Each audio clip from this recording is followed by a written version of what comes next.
Dear students, आज हम आपको एक नए टॉपिक के साथ लेकर आए हैं। सब्जेक्ट वर्ब एग्रीमेंट, जो कि इंग्लिश ग्रामर का बहुत ही इम्पोर्टेंट टॉपिक है। इसमें नॉलेज होना बहुत ज़रूरी है। ये इंग्लिश ग्रामर का सबसे इम्पोर्टेंट टॉपिक में से एक है। सब्जेक्ट वर्ब एग्रीमेंट या कॉन्कर्ड। सब्जेक्ट वर्ब एग्रीमेंट यानी कर्ता क्रिया तालमेल। इसमें हम समझेंगे कि किस तरह सब्जेक्ट और वर्ब का एक दूसरे के साथ रिलेशन है। सबसे पहले इसमें इम्पोर्टेंट चीज है कि होता क्या है। सब्जेक्ट वर्ब एग्रीमेंट होता क्या है। किसी भी वाक्य में क्रिया अपने सब्जेक्ट के नंबर व पर्सन के अनुसार आती है। किसी भी सेंटेंस में जो वर्ब आती है वो अपने सब्जेक्ट के नंबर और पर्सन के अनुसार आती है। किसी भी वाक्य में जो क्रिया आती है verb according to the number of subject and person के अनुसार आती है। या कह सकते हैं वर्ब को जो एग्री होती है वो सब्जेक्ट के नंबर व पर्सन के अनुसार एग्री करती है। तो किसी भी वाक्य में सब्जेक्ट जो आता है, जो क्रिया आती है वो सब्जेक्ट के अनुसार आती है। सब्जेक्ट के नंबर और पर्सन। किसी भी वाक्य में क्रिया उसके सब्जेक्ट के नंबर और पर्सन के अनुसार आती है। For example, he writes. He is a singular subject, so verb will also be singular. In simple present tense, subject singular होने पे वर्ब में एस या ईएस ऐड कर दिया जाता है, क्योंकि सब्जेक्ट ही जो है सिंगुलर है। They play. बट यहाँ पर हमने वर्ब में एस ईएस यूज नहीं किया है, क्योंकि हमारा सब्जेक्ट जो है प्लूरल है। Because subject is plural. जो वर्ब आती है अकॉर्डिंग टू सब्जेक्ट आती है। जो भी वर्ब आएगी वो अकॉर्डिंग टू सब्जेक्ट आती है। यहाँ पर सब्जेक्ट हमारा प्लूरल है, इसलिए यहाँ पर हमारी verb play I. Present indefinite में जो वर्ब होती है, अगर वर्ब में एस या ईएस लगा है वर्ब की फर्स्ट फॉर्म में, अगर एस ईएस या आईईएस जुड़ा हुआ होता है तो वर्ब सिंगुलर मानी जाती है। Singular in simple present tense. In simple present tense जब वर्ब में एस ईएस या आईएस लगा होता है तो वो वर्ब सिंगुलर मानी जाती है। यहाँ पर सब्जेक्ट सिंगुलर था तो वर्ब भी सिंगुलर आई, यानी वर्ब में एस ईएस लगेगा। लेकिन जब सब्जेक्ट प्लूरल हो तो वर्ब में एस ईएस नहीं लगता है। अब हम थोड़ा और देखते हैं इसके example.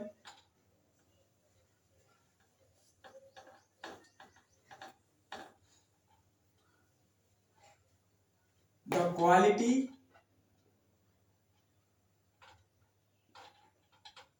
of these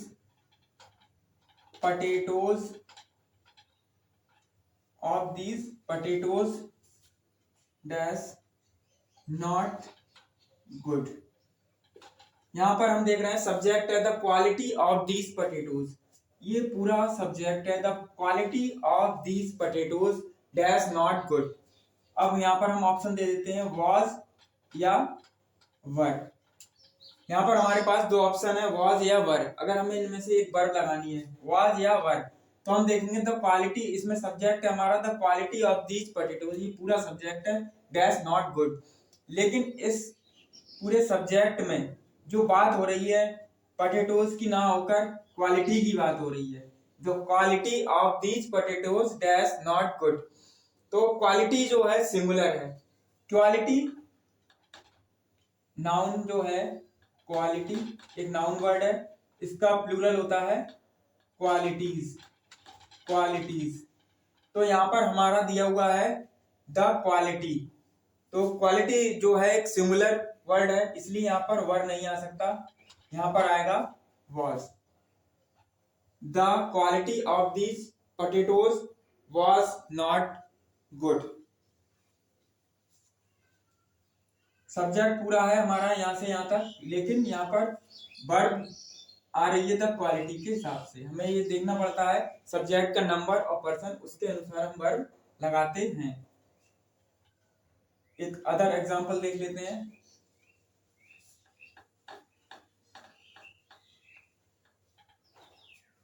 the results of his hard work, the results of his hard work dash to be seen only after the results come। Option है इज, आर या एम। हम देखते हैं the results of his hard work dash to be seen only after the results come. यहाँ पर हम देख रहे हैं सब्जेक्ट हमारा ये दे रखा है the results of his hard work, उसके परिश्रम का परिणाम कब देखा जा सकता है। रिजल्ट्स कम देखा जाता है जब रिजल्ट आ जाता है, परिणाम प्राप्त हो जाता है। तो यहाँ पर हमें 3 वर्ग दिए इज, आर या एम। तो यहाँ पर हम देखेंगे इसमें हार्ड वर्क की ना होकर उसके हार्ड वर्क के परिणाम की बात पर फोकस किया गया है। The results of his hard work, यहाँ पर बात हो रही है रिजल्ट्स। सब्जेक्ट तो पूरा है the results of his hard work, but verb जो आएगी हमारी द रिजल्ट्स के अकॉर्डिंग आएगी, उसके परिश्रम का परिणाम। अब यहाँ पर हम जो रिजल्ट्स वर्ड है ना कि रिजल्ट है, रिजल्ट सिंगुलर होता है और रिजल्ट्स प्लूरल, तो वर्ब आएगी इसके अकॉर्डिंग द रिजल्ट्स। तो यहाँ पर प्लूरल वर्ब आएगी क्योंकि हमारा नाउन जी प्लूरल है, तो इज नहीं आ सकता, एम नहीं आ सकता, यहाँ पर आएगा आर। अगर वाज वर्ब में से लगाना होता तो हम वर लगाते। तो the results of his hard work are to be seen only after the results come. तो यहाँ पर हमने समझा कि सब्जेक्ट वर्ब एग्रीमेंट क्या होता है, जब जो भी हम क्रिया यूज करते हैं उसके सब्जेक्ट के अनुसार ही प्रयोग करते हैं, इसी को ही सब्जेक्ट वर्ब एग्रीमेंट कहते हैं। अब हम इससे रिलेटेड अदर एग्जांपल और रूल्स देखेंगे।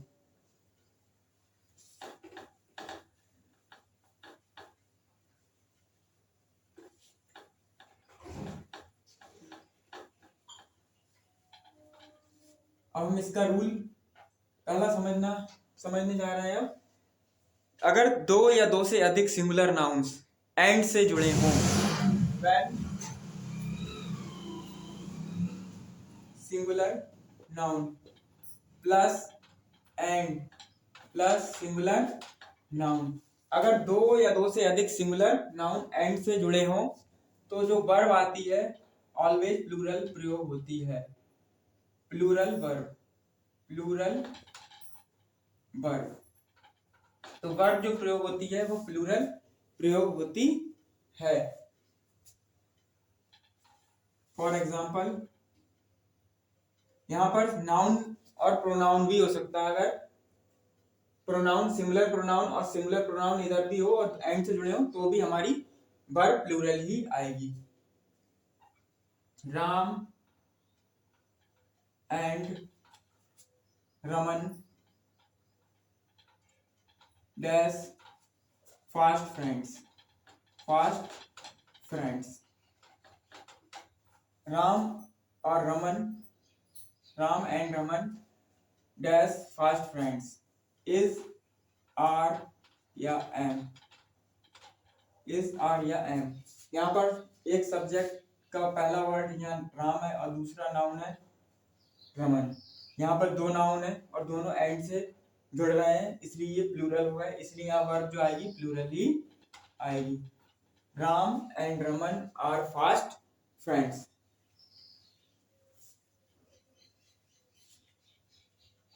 अदर एग्जांपल देखते हैं। यहाँ पर हम प्रोनाउन जोड़ेंगे he and I dash going to the market, going to the market. He and I dash going to the market, is, are या am, इनमें से हमें लगानी है वर्ब। यहाँ पर ही है और यहाँ आई है।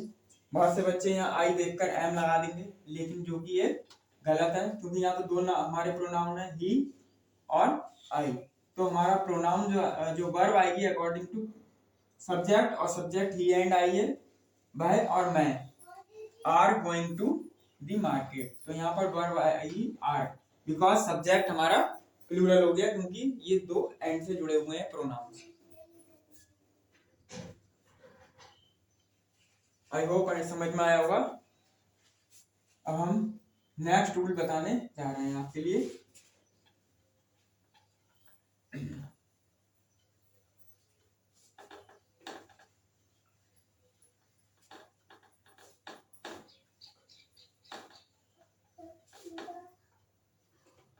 नेक्स्ट रूल है, अगर दो या दो से अधिक सिंगुलर नाउन एंड से जुड़े हैं किंतु वो एक ही वस्तु की ओर इशारा करते हैं तो वर्ब सिंगुलर ही आती है। भले ही वो दो या दो से अधिक सिंगुलर नाउन है और एंड से भी जुड़े हैं, मगर वो एक ही वस्तु या व्यक्ति की ओर इशारा करें तो वर्ब सिंगुलर आती है। Singular noun plus and plus singular noun, दो सिंगुलर नाउन एंड से जुड़े हैं लेकिन वो शो कर रहे हैं एक ही पर्सन और थिंग को शो करें। अगर वो बट शो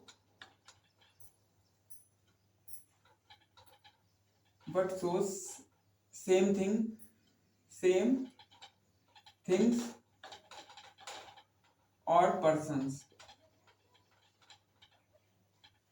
दो सिंगुलर नाउन्स एंड से जुड़े हैं बट शो सेम थिंग्स और पर्सन्स, तो जो वर्ब आएगी सिंगुलर आएगी, सिंगुलर वर्ब। तो हम इसमें सिंगुलर वर्ब ही प्रयोग करेंगे। भले ही दो सिंगुलर नाउन एंड से जुड़े हैं, इससे पहले हमने बताया था प्लूरल वर्ब आती है, बट अगर दो सिंगुलर नाउन एंड से जुड़े हैं लेकिन उसमें एक ही आइडिया या एक ही थिंग्स या एक ही पर्सन को इंडिकेट किया जा रहा हो, एक्सप्रेस किया जा रहा हो, तो जो वर्ब आती है वो ऑलवेज सिंगुलर आती है। अब हम इसका एग्जांपल समझेंगे। राइस एंड करी dash the favorite food of the Punjabis। Rice और करी पंजाबियों का मनपसंद भोजन है। वैसे तो ये हर किसी का फेवरेट फूड होता है, लेकिन राइस एंड करी, अब हमें यहाँ पर देखना है वर्ब क्या आएगी, इज, आर या एम। हम यहाँ पर देख रहे हैं दो नाउन दिए हैं राइस एंड करी, तो जनरली बच्चे कहेंगे ये प्लूरल है क्योंकि एंड से जुड़े हैं दो नाउन, लेकिन यहाँ पर वो दोनों एक ही चीज को शो कर रहे हैं, एक ही वस्तु को, एक ही खाने वाले आइटम को शो कर रहे हैं। ऐसा तो नहीं है कि राइस आज खाएं और करी कल, तो ये गलत बात है ना। करी दिखेगी तो राइस सही कहेगी, साथ खाई जाएगी। तो राइस एंड करी dash the favourite food of the Punjabi, जब एक ही चीज को, एक ही पर्सन या एक ही थिंग को या एक ही आइडिया को शो करता है, जब दो या दो से अधिक नाउन, तो उसके साथ सिंगुलर वर्ब ऑलवेज यूज की जाती है। तो यहाँ पर जो वर्ब आएगी वो आएगी इज। राइस एंड करी is the favourite food of the Punjabis. हम इसका और एग्जांपल अभी देख लेते हैं, जब तक आप ये नोट कर सकते हैं।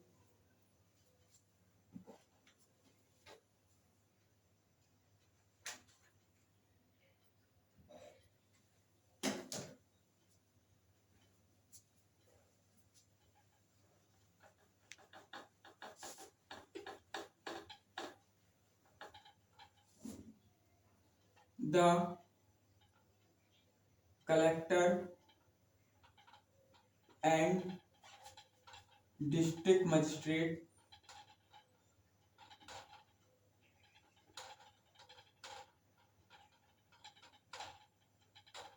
Dash away. कलेक्टर और डिस्ट्रिक्ट मजिस्ट्रेट बाहर हैं या बाहर गए हुए हैं। ऑप्शन वही है, इज, आर या एम। यहाँ पर द कलेक्टर और district magistrate shows the same person, so subject similar होने की वजह से यहाँ पर वर्ब सिमिलर ही आएगी। The collector and district magistrate is away, is away। दो सिंगुलर नाउन एंड से जुड़े हैं but shows the same things or persons or idea, we use similar verb।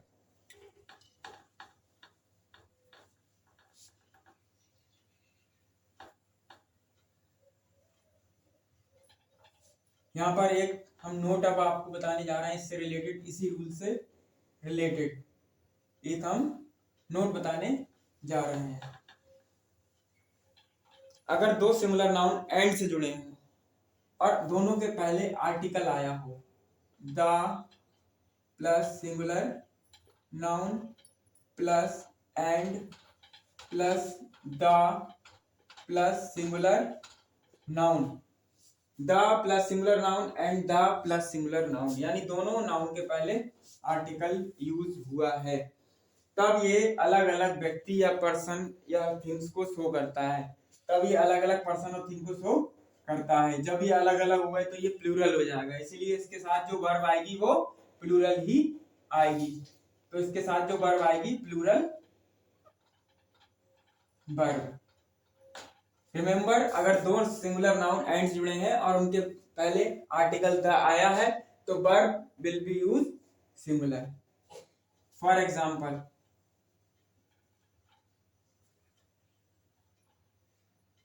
the philosopher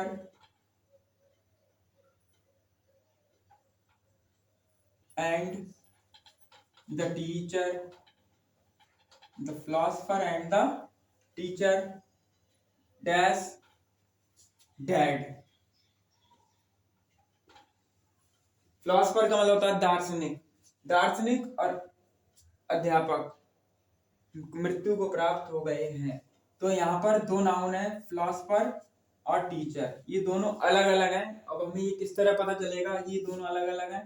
क्योंकि दोनों के पहले आर्टिकल यूज हुआ है, सो ये अलग अलग पर्सन को शो कर रहे हैं। यहाँ पर जो वर्ब आएगी इज, आर या एम। यहाँ पर जो वर्ब आएगी जब प्लूरल है तो यहाँ वर्ब भी प्लूरल आएगी। The philosopher and the teacher are dead. I hope कि समझ में आया होगा ये। और एग्जांपल इसका देख लेते हैं हम।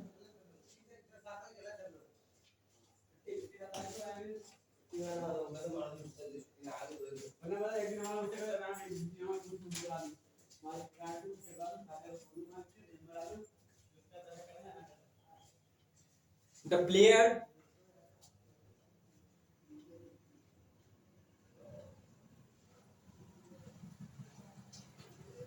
and the captain dash come, has या have। यहाँ पर दो नाउन दिए गए हैं, द प्लेयर और द कैप्टन, और दोनों के पहले आर्टिकल द का यूज किया गया है, तो इससे पता चलता है ये प्लूरल है, इसलिए यहाँ जो वर्ब आएगी वो प्लूरल ही आएगी। The player and the captain have come. I hope कि समझ में आ गया होगा। ऐसा इसमें कोई ऐसा हार्ड रूल नहीं था।